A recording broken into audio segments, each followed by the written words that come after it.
Welcome to a new Bible study. I'm Giselle Aguiar, and my purpose with these short story-like studies is to make the Bible easy to understand. Today we're covering Pentecost, the making of human candlesticks.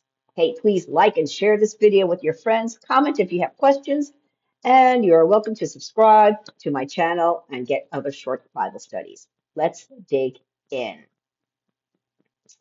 So let's set the scene. Jesus had just ascended to heaven. That's how Luke opens the book of Acts in chapter 1, starting in verse 6. So when the apostles were with Jesus, they kept asking him, Lord, has the time come for you to free Israel and restore your kingdom? He replied, The Father alone has the authority to set those dates and times, and they are not for you to know. But you will receive power when the Holy Spirit comes upon you, and you will be my witnesses, telling people about me everywhere, in Jerusalem, throughout Judea, in Samaria, and to the ends of the earth. End quote. Okay, next verse. After saying this, he was taken up into a cloud while they were watching, and they could no longer see him. As they strained to see him rising into heaven, two white-robed men suddenly stood among them. Men of Galilee, they said, why are you standing here staring into heaven?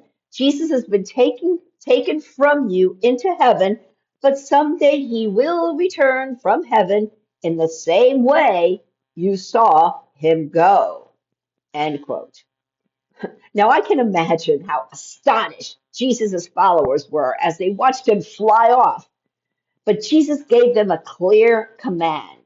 They had first to be patient, then receive the Holy Spirit, then go and spread the good news of the salvation of the Messiah. What if you were one of his followers then? What would you think? Well, the next thing that happened was Pentecost. We find the story of Pentecost in the book of Acts, the Acts of the Apostle, in chapter 2. Pentecost was celebrated 50 days after Passover. We start in verse 1. On the day of Pentecost, all the believers were meeting together in one place. Suddenly, there was a sound from heaven like a roaring of a mighty windstorm, and it filled the house where they were sitting. Then what looked like flames or tongues of fire appeared and settled on each one of them.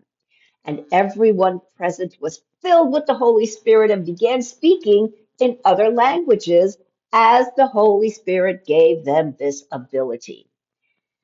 So besides speaking in foreign languages, which was odd enough, they've never spoken these languages before, they became literal human candlesticks.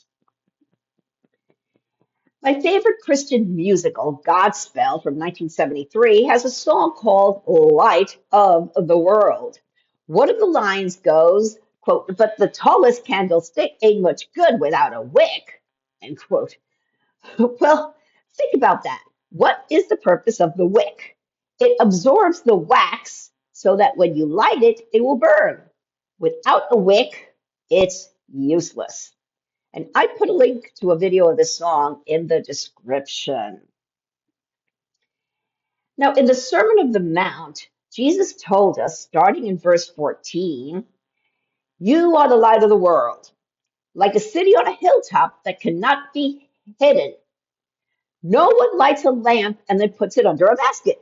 Instead, a lamp is placed on a stand where it gives light to everyone in the house. End quote.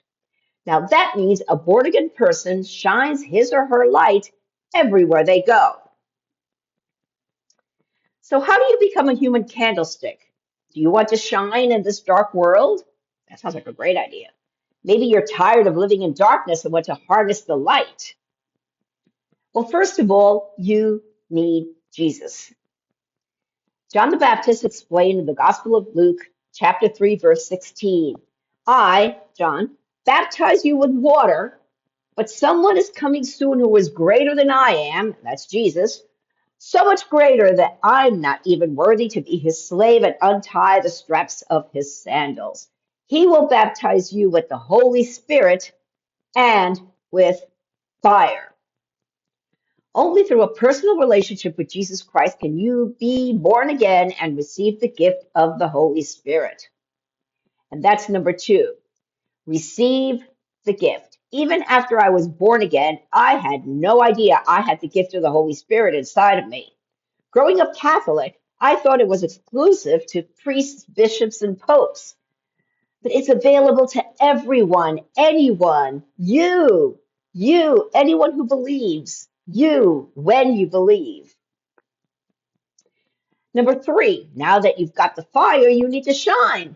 Like the moon that doesn't have its own light but reflects the sun, so we reflect Jesus, who is the true light.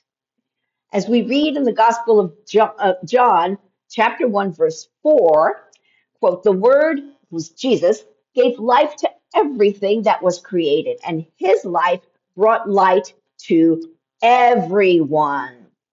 The light shines in the darkness, and the darkness can never extinguish it. Go down to verse 9.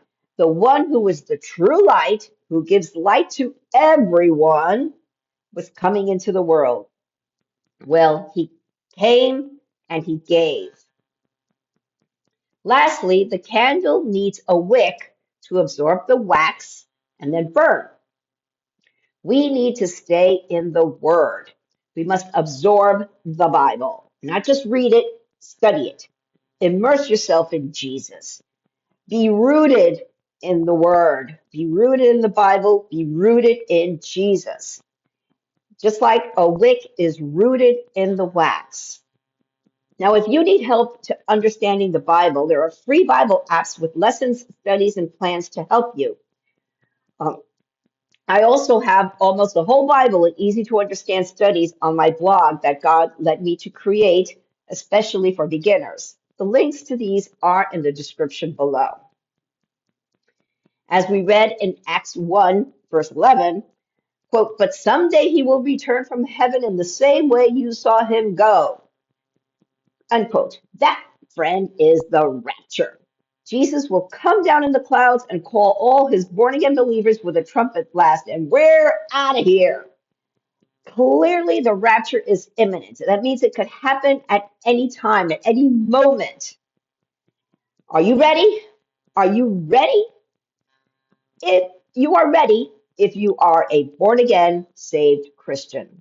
If you're not sure if you're saved enough, if you truly want to be born again and have the assurance of salvation, receive the Holy Spirit, feel his shalom, a peace that surpasses all understanding, and get a one-way, nonstop ticket to heaven after you die, or that you won't be left behind at the rapture, which again can happen at any moment.